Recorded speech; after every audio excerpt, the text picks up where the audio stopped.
All right, let's get started. My name is Michael Shank, and I'm the Vice President of the Institute for Economics and Peace.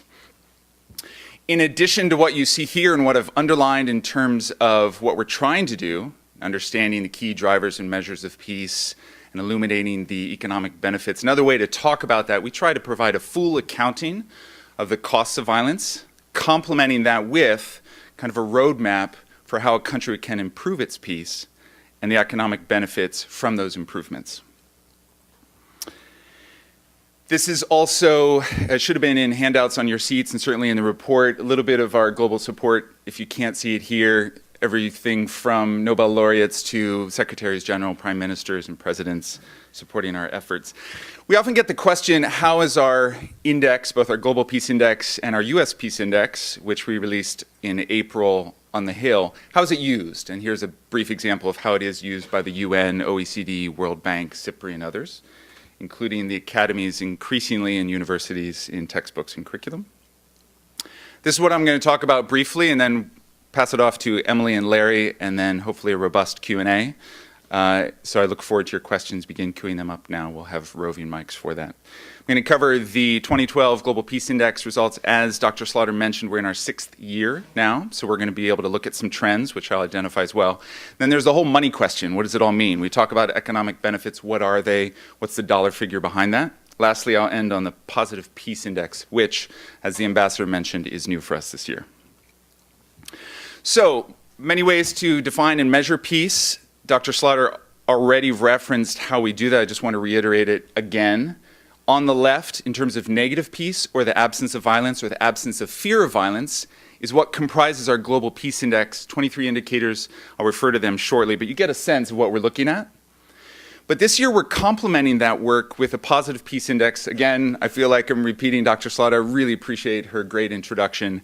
But we're looking at the attitudes, institutions, and structures that, when strengthened, help increase the peace, and thus, per my earlier point, hopefully free up economies to perform better.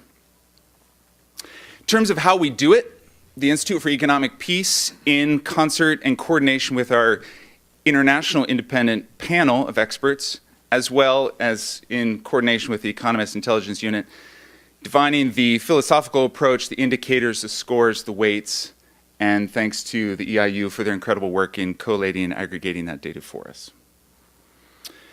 All right, here we go. The Global Peace Index, 23 indicators, 5 of which are dedicated solely to ongoing conflicts and the deaths from those conflicts.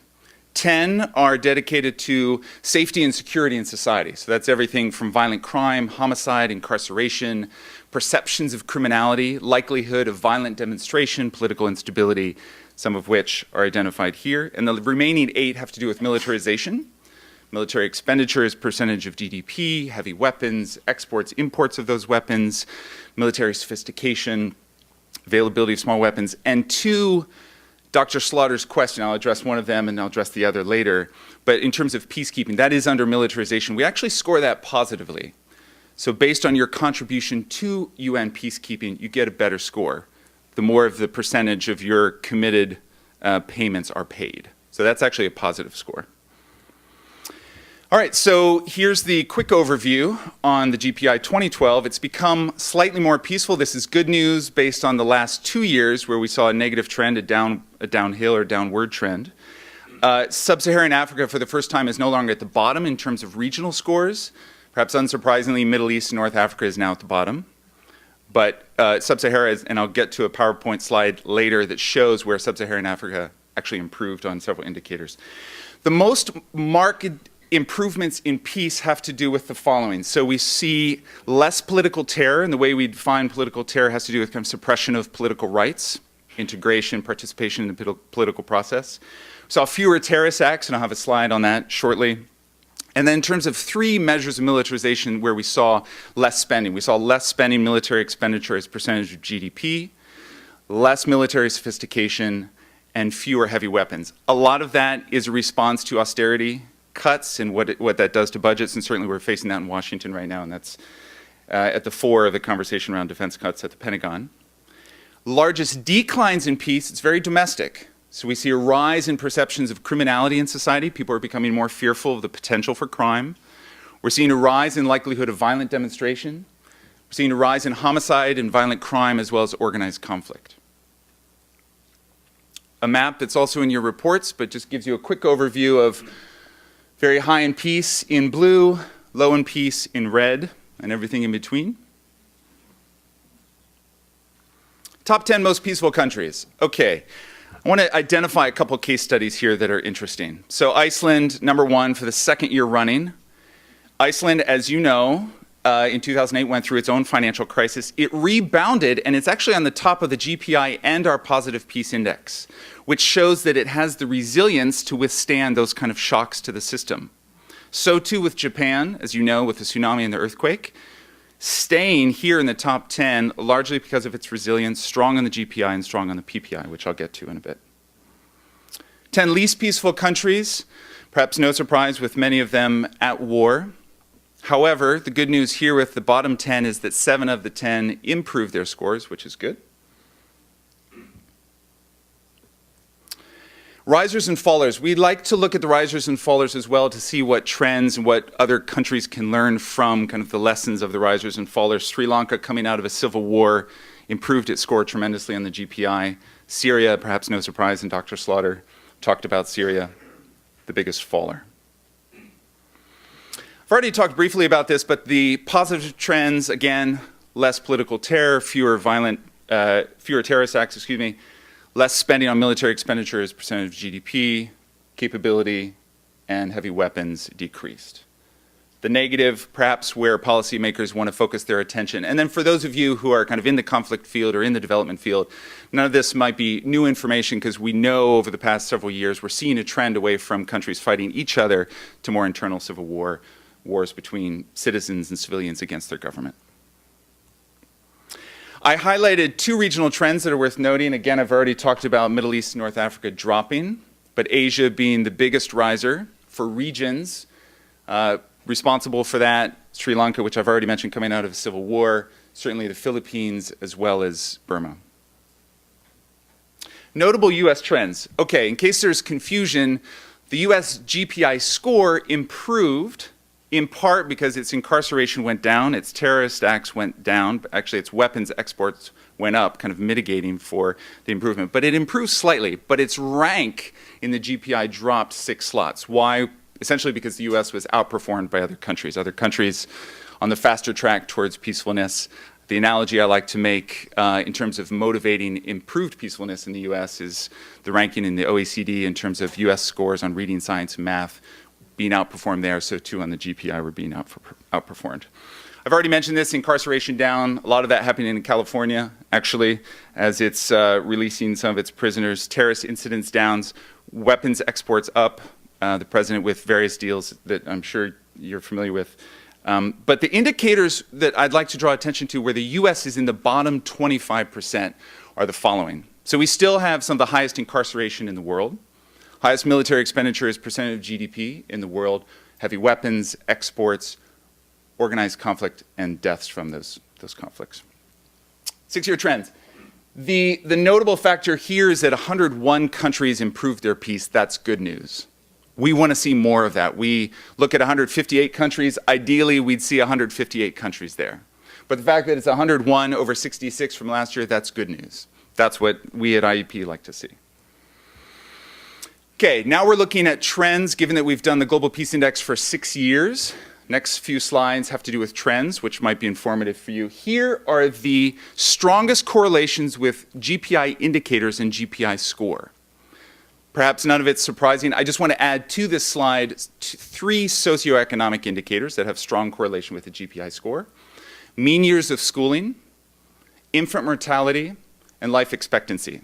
So countries that score high in the GPI, the Global Peace Index, have higher mean years of schooling, higher life expectancy, lower infant mortality. That's also a path forward in terms of roadmap and how to deal with education and health. I've already mentioned this, but the rest of the world reducing their military expenditure as percentage of GDP, the exception being North America, which is kind of plateauing for the moment. Good news on terrorism fatalities, down. Perhaps no surprise here, interesting note that Mexico is almost on par with Libya in terms of deaths from organized conflict. This is what Dr. Slaughter was mentioning, and given our 6 years of data with the Global Peace Index, now we can look at this. And what she was excited about and what we're excited about is that there is a bit of a tipping point as countries improve their peace. Along the x-axis, there is a bit of a tipping point. You see lowering of corruption pretty precipitously. So too with GDP per capita improvements, higher GDP per capita. In fact, I actually want to go back to that. On average, for every 10 slots a country improves on the GPI, you see an improvement of about $3,100 in GDP per capita.